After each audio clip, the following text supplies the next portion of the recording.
मैं अंकित आप लोगों को आज हिंदी के बारे में बताएंगे। जैसे कि आप लोग जानते ही होंगे कि हिंदी जो है बहुत ही ज़्यादा महत्वपूर्ण है हमारे एग्जाम पॉइंट ऑफ व्यू से। किस तरीके से महत्वपूर्ण है उससे हम आज काफ़ी सारी चर्चा करेंगे उसके ऊपर।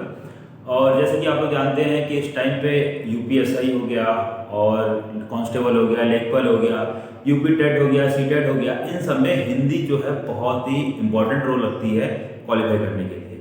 तो ज़्यादा टाइम नहीं लगाएंगे, चलिए हम लोग अपने पॉइंट पे आते हैं।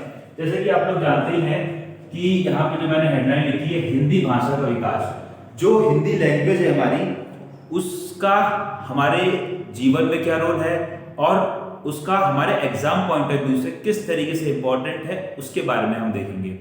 अब सबसे पहले हम लोग स्टार्टिंग करेंगे कहाँ से, हिंदी भाषा का विकास। हिंदी भाषा का विकास जो है वो कहाँ से हुआ है, कहाँ से हुआ है। जो अगर मैं कहूँ 3500 साल पहले, 3500 साल, ये अपने आप में बहुत ही लंबा टाइम पीरियड होता है। मैं आप लोगों को एक पैटर्न के अकॉर्डिंग समझाने की कोशिश करता हूँ।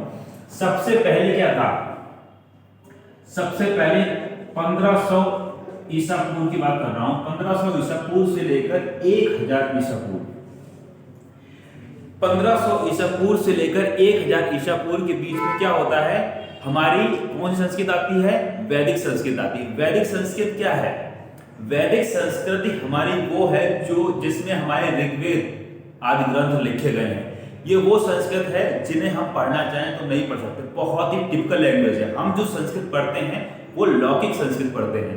तो यहाँ पे जो मैंने आप लोगों को बताया है वो यही बताने की कोशिश की है मैंने यहाँ पे आपको कि हमारी जो स्टार्टिंग हुई है, शुरुआत हुई है 1500 ईसा पूर्व से पहले से लेकर 1000 ईसा पूर्व के बाद, ईसा पूर्व के बाद की बात हुई है।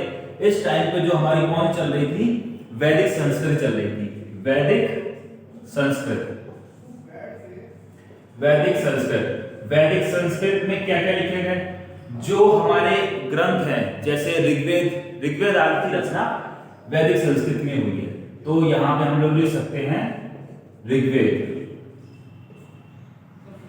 ऋग्वेद आदि ग्रंथों की रचना किसमें हुई है, हमारी वैदिक संस्कृत में हुई है। उसके बाद थोड़ा सा टाइम बीतता है और कुछ टाइम बाद में क्या आती है, लौकिक संस्कृति। किस टाइम पे, 1000 ईसा पूर्व से लेकर 500 ईसा पूर्व के बीच कौन सी आती है हमारी, लौकिक संस्कृत। लौकिक संस्कृत कौन सी होती है, लौकिक संस्कृत,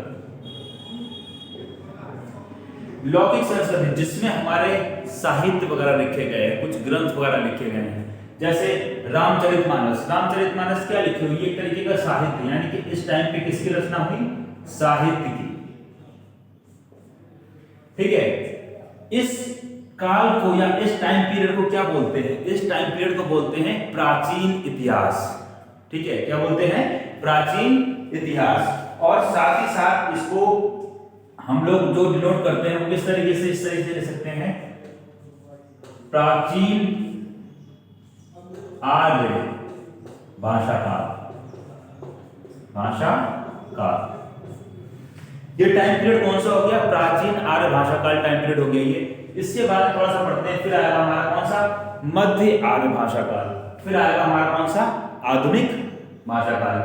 ये उम्मीद करते हैं आप लोगों को अच्छे समझ में आ गया होगा। अब हम थोड़ा सा आगे बढ़ते हैं और अब इसके बाद की बात आती है, यानी 500 ईसा पूर्व के बाद की बात। जैसे कि मैंने यहाँ पे लिखा 500 ईसा पूर्व से लेकर 1 ईस्वी, थोड़ा सा पॉइंट यहाँ पे नोट करिएगा। मैंने यहाँ पे ईस्वी की बात करी है, यहाँ पे ईसा पूर्व खत्म हो गया। अब 500 ईसा पूर्व से लेकर 1 ईस्वी के बीच यहाँ सबसे पहले कौन सी आई, वैदिक आई, फिर लौकिक आई, फिर कौन सी आएगी, फिर इस टाइम पीरियड में आई हमारी कौन सी, पाली।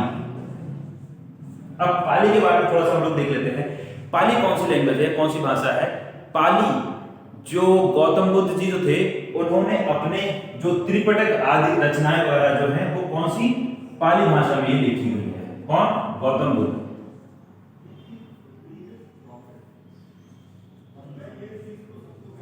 गौतम बुद्ध जी ने जो अपने उपदेश दिए हैं वो कौन सी, त्रिपिटक आदि जो बुकें वगैरह जो ग्रंथ वगैरह हैं तो इसमें लिखे हुए हैं, पाली में लिखे हुए हैं। उसके बाद में थोड़ा सा और डेवलप होता है, थोड़ा सा और आगे बढ़ते हैं। उसके बाद में आता है 1 ईस्वी, 1 ईस्वी से लेकर अब आता है हमारा 500 ईस्वी। 1 ईस्वी से 500 ईस्वी के बीच में जो आती है वो हमारी कौन सी आती है? आती है प्राकृतिक। पाली से थोड़ा सा चेंज हुआ प्राकृतिक में, प्राकृत।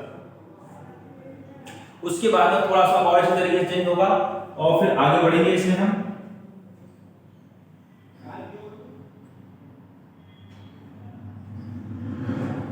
उसके अंदर 500 ईस्वी के बाद में कौन सा आएगा? यहाँ पे 500 ईस्वी से लेकर 1000 ईस्वी के बीच में पाली, प्राकृतिक। अब आया हमारे यहाँ पे कौन सा? अपभ्रंश।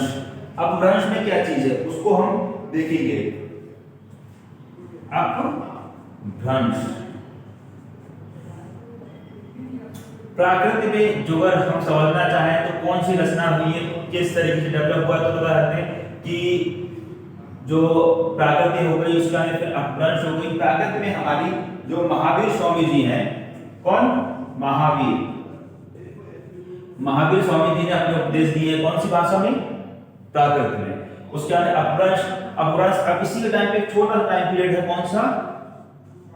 900 ईस्वी से लेकर 1000 ईस्वी। यानी कि कहीं पे अपभ्रंश चल रहा था और कहीं पे कोई दूसरी जगह पर क्या चल रहा था? यहाँ पे अवहट चल रहा था। यानी 900 से लेकर 1000 ईस्वी के बीच में हम अवहट भी बोलते हैं। अवहट काल।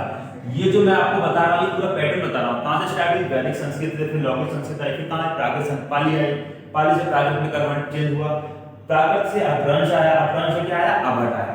तो ये जो टाइम पीरियड है, इस पूरे टाइम पीरियड को हम किस में डिनोट करेंगे? किस में आएगा? ये हमारा आएगा मध्यकालीन, या फिर उसको बोल सकते हैं मध्य आर्य भाषा कालीन। यहाँ पे मैं लिख देता हूँ मध्य आर्य भाषा कालीन। आर्य भाषा, मध्य आर्य भाषा काल। इसके बाद में जो हमारा आएगा वो आएगा आधुनिक हिंदी। यानी कि इसके बाद 500 ईसा पूर्व से लेकर 1000 ईसा पूर्व ईस्वी, 500 ईस्वी से लेकर 1000 ईस्वी में क्या आएगा? अब हमारा यहाँ पर आगे लास्ट में अपभ्रंश। अपभ्रंश का नाम आएगा हमारी आधुनिक हिंदी। इसको मैं रफ करता हूँ और उसके बाद में फिर आगे बढ़ता हूँ। उम्मीद करते हैं आप लोगों को अच्छे समझ आएगा। मैंने यहाँ ऊपर का मैंने ये चीज रफ कर दी है, यहाँ पे समझिएगा थोड़ा सा।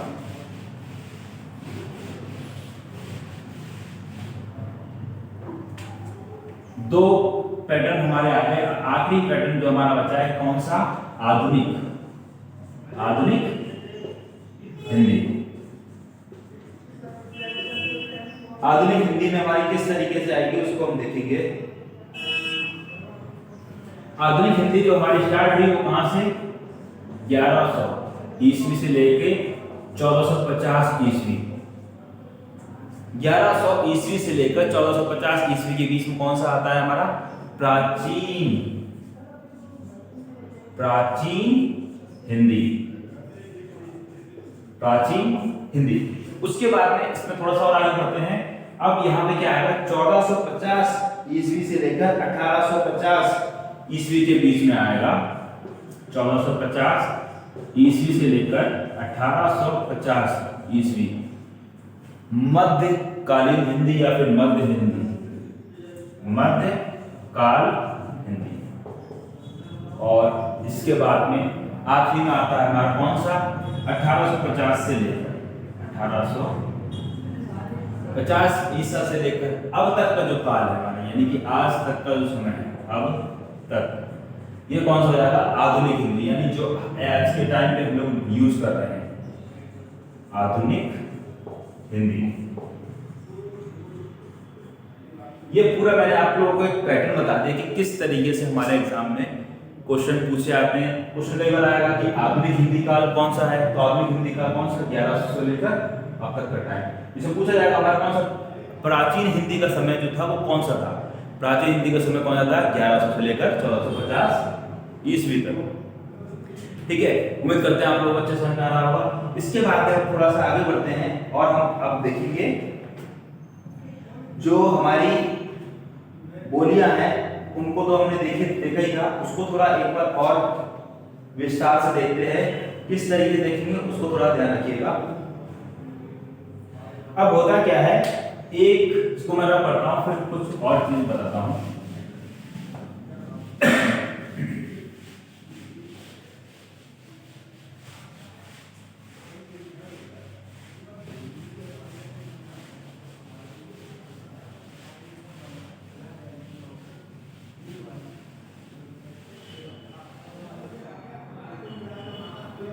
अब यहाँ पे मैं दूसरा पॉइंट लिखता हूँ, 1000 ईस्वी की बात है। किसकी? 1000 ईस्वी के टाइम की बात है। कि होता क्या है कि जो मैंने आपको अभी बताया पूरा पैटर्न, वैदिक संस्कृति, फिर लौकिक संस्कृति, फिर पाली, प्राकृतिक, अपभ्रंश, अवहट और फिर आधुनिक हिंदी यानी कि आज की हिंदी। ये जो क्रम पूछा था कई बार, और कई बार क्वेश्चन इस तरीके से आता है जो मैं यहाँ बताना चाह रहा हूँ। 1000 ईस्वी ये जो विकसित हुई है, कहां से विकसित हुई है, किस तरीके से विकसित हुई है, उसको हम देखेंगे। 1000 ईसा पूर्व की बात है, 1000 ईसा पूर्व की बात है। तब की 1000 ईसा पूर्व की बात है। अपभ्रंश स्थान में भिन्न भिन्न हुए। अपभ्रंश जो है वो कई तरीके से डिवाइड हुआ।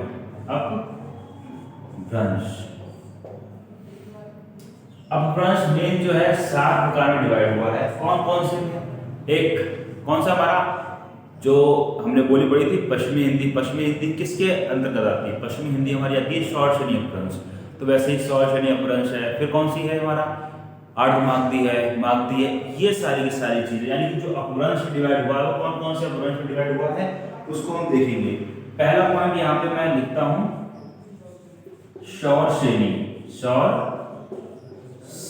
अपभ्रंश। शौरसेनी अपभ्रंश में कौन कौन से आते हैं हमारे? शौरसेनी अपभ्रंश में हमारी कौन कौन सी उपभाषा या बोली आती है? शौरसेनी अपभ्रंश में हमारी आएगी राजस्थानी हिंदी। राजस्थानी। और कौन सी आती है? इसमें आती है हमारी कौन सी? पश्चिमी हिंदी। पश्चिमी, राजस्थानी हिंदी, पश्चिमी हिंदी। और कौन सी आती है इसमें? और हमारी इसमें आती है कौन सी? गुजराती। गुजराती, ठीक है। ये सारी की सारी चीजें आती हैं हमारी इसमें। और थोड़ा सा आगे बढ़ते हैं और हम लोग देखते हैं। उसके बाद में फिर अपभ्रंश, पहला अपभ्रंश कौन सा हो गया? शौरसेनी अपभ्रंश हो गया। उसके बाद में दूसरा अपभ्रंश हम लेते हैं। कौन सा दूसरा अपभ्रंश हम लेंगे? उसमें हम लेंगे कौन सी? मागधी। मागधी जो है इसमें कौन कौन सी आती है? मागधी क्वेश्चन हमारा किस तरीके से एग्जाम में पूछा जाता है कि कौन सी भाषा मागधी से डेवलप हुई है, मागधी से निकली है। तो मागधी से जो हमारी भाषा निकली हुई है वो कौन सी निकली हुई है? बिहारी हिंदी। कौन सी? बिहारी हिंदी। अब बिहारी हिंदी लास्ट वीडियो मैंने आप लोगों को बताया था, बिहारी हिंदी में कौन कौन सी आएगी इसकी मैंने शॉर्टकट बताई थी। कौन सी? MND, मगही, मैथिली और सिंथली। ठीक है, उम्मीद करता हूं आप लोगों को समझ में आ रहा होगा। अब थर्ड पॉइंट आता है यहाँ पे। थर्ड पॉइंट में हम किसको डिस्कस करेंगे? अर्धमागधी। किसको? अर्धमागधी। अब अर्धमागधी में कौन कौन सी हमारी भाषा या फिर बोलियां आती हैं तो उसको हम देखेंगे। अर्धमागधी में हमारी एक ही आती है। कौन सी? पूर्वी हिंदी। अब पूर्वी हिंदी मैंने बताया था, पूर्वी हिंदी में कौन कौन सी बोलियां आती हैं? पूर्वी हिंदी कौन सी आती है? ABC जो मैंने चौटरी बताई थी, अवधी, बघेली, छत्तीसगढ़ी। तो अर्धमागधी कौन सी आएगी इसमें? पूर्वी हिंदी, जो पूर्व साइड में बोली जाती है उसको, यानी पूर्व साइड में जो बोलियां बोली जाती हैं वो आ जाती है हमारी इसमें पूर्वी हिंदी में। उसके बाद में फोर्थ पॉइंट पे हम देखते हैं कि फोर्थ पॉइंट में हमारा कौन सा आएगा? फोर्थ पॉइंट में आएगा हमारा ब्रांचर। कौन सा? ब्रांचर। ब्रांचर में हमारा क्या जाएगा? ब्रांचर में जैसे कि आप लोग जानते होंगे कि जो हमारी सिंधी है, सिंधी भाषा कहां से विकसित हुई है? ये हमारी ब्रांचर से हुई है। उम्मीद करता हूं आप लोग समझ आ रहा होगा। उसके बाद में फिफ्थ पॉइंट देख लेते हैं। फिफ्थ पॉइंट में हमारा आएगा खस। थर्ड फोर्थ हाँ खस आता है। ब्रांचर, फिर आगे हमारा कौन सा खस, खस में हमारी कौन कौन सी आएंगी उसको हम देखेंगे। खस अपभ्रंश, खस अपभ्रंश, खस अपभ्रंश में हमारी कौन कौन सी आती है, जो पहाड़ी इलाकों बोली जाती है, जो हमारी कौन सी थी पहाड़ी हिंदी। पहाड़ी हिंदी में कौन कौन सी बोली जाती है हमारी, कुमाऊनी गढ़वाली होती है हमारी पहाड़ी हिंदी की बोलियां आती हैं। तो जो पहाड़ी हिंदी की बोलियां जो है, यानी जो पहाड़ी हिंदी है वो कहां से विकसित हुई है, खस अपभ्रंश से, पहाड़ी हिंदी। ओके, उसके बाद में फोर्थ हो गई, मैंने बताया अपभ्रंश कितने 7 हैं या 7 क्षेत्रों में डिवाइड करने एक तरीके से ये। फिर 6 कौन सा आएगा हमारे इसमें, 6 में हमारा आएगा पैशाची अपभ्रंश। कौन सा, पैशाची अपभ्रंश। पैशाची अपभ्रंश में कौन कौन सी हमारी बोलियां थी या उपभाषाएं थी, कौन सी, पैशाची अपभ्रंश, पैशाची, पैशाची अपभ्रंश, अपभ्रंश। पैशाची अपभ्रंश में हमारा जो आएगा, जो आप लोगों ने सुना होगी पंजाबी लहंगा, इस तरीके की जो होती हैं, पंजाबी और लहंगा, पंजाबी लहंगा, ये करते हैं आप लोगों को अच्छे से समझ में आ रहा होगा। उसके बाद 6 हो गई। 6 के बाद में एक साइड बस्ती कौन सी, मराठी, यानी कि जो महाराष्ट्र साइड की जो थी वो कहां पर डेवलप होती है, उसको मैं यहां पे लिख देता हूं, ये जगह हमारी खाली है, महाराष्ट्रीय अपभ्रंश। 6 के बाद 7 मराठी, महाराष्ट्री अपभ्रंश लिखा हुआ है, यहां से मैं इसको हटाया। इससे हमारी कौन सी आ जाएगी, महाराष्ट्रीय अपभ्रंश में हमारी कौन सी आएगी, जो यहाँ पे महाराष्ट्र साइड कौन सी बोली जाती है, मराठी। तो क्या आ जाएगा, मराठी। यानी मराठी जो हमारी भाषा है वो किससे डेवलप हुई है, या फिर किससे विकसित हुई है, या किससे निकली है, ये किससे जन्मी है, या किससे जन्म हुआ है उसका, तो वो हमारी कौन सी हो गई, महाराष्ट्री अपभ्रंश। उम्मीद करता हूँ आप लोगों को अच्छे समझ में आ रहा होगा। इसके बाद में हम थोड़ा सा इसको रफ करते हैं और आगे बढ़ते हैं। इसके बाद में हम जो देखेंगे वो कुछ और बातें देखते हैं, हमारे एग्जाम पॉइंट ऑफ व्यू से क्या क्या चीजें इंपॉर्टेंट है उसको हम देखेंगे। इसमें मैं आप लोगों को एक चीज बता दूं कि हिंदी के जो 2 क्वेश्चन है बहुत इंपॉर्टेंट क्वेश्चन है, बहुत ही ज्यादा इंपॉर्टेंट है। हिंदी, पहला हिंदी दिवस कब मनाया जाता है, और एक है विश्व हिंदी दिवस कब मनाया जाता है। 2 क्वेश्चन है, बहुत इंपॉर्टेंट क्वेश्चन है। और हिंदी जो सब्जेक्ट है किसी भी एग्जाम में 2 क्वेश्चन में से एक क्वेश्चन पूछ ही लिया जाता है। ये मान के चलिए फ्री के नंबर है। अब यहां पे मैं क्वेश्चन लिखता हूं, हिंदी दिवस कब मनाया जाता है, हिंदी दिवस कब मनाते हैं। एक तो ये क्वेश्चन है हमारा, इसका उत्तर लिखेंगे। और सेकंड क्वेश्चन है विश्व हिंदी दिवस, विश्व हिंदी दिवस। दोनों के आंसर अलग अलग हैं, बट ध्यान रखिएगा हिंदी दिवस यानी कि अपने भारत में हिंदी दिवस कब मनाया जाता है, ये आएगा हमारा 14 सितंबर। इसका जो अगर सन पूछा जाए तो होता है 1949। विश्व हिंदी दिवस ये मनाया जाता है हमारा कब, 10 जनवरी। ये क्वेश्चन आता है और हम लोग सही भी करते हैं और कई बार हम लोग गलत भी कर देते हैं, क्योंकि जल्दबाजी में हिंदी दिवस कब मनाया था, सी लगा दी इसमें कर दूंगा। बट ध्यान रखना है, क्वेश्चन को अच्छे से पढ़ना है कि हिंदी दिवस और विश्व हिंदी दिवस क्वेश्चन हमारा क्या पूछा जा रहा है। उम्मीद करता हूँ आप लोगों को आज की क्लास बहुत अच्छी लगी होगी। तो मिलते हैं नेक्स्ट वीडियो में, तब तक के लिए जय हिंद, जय Bharat. Thanks for watching our video.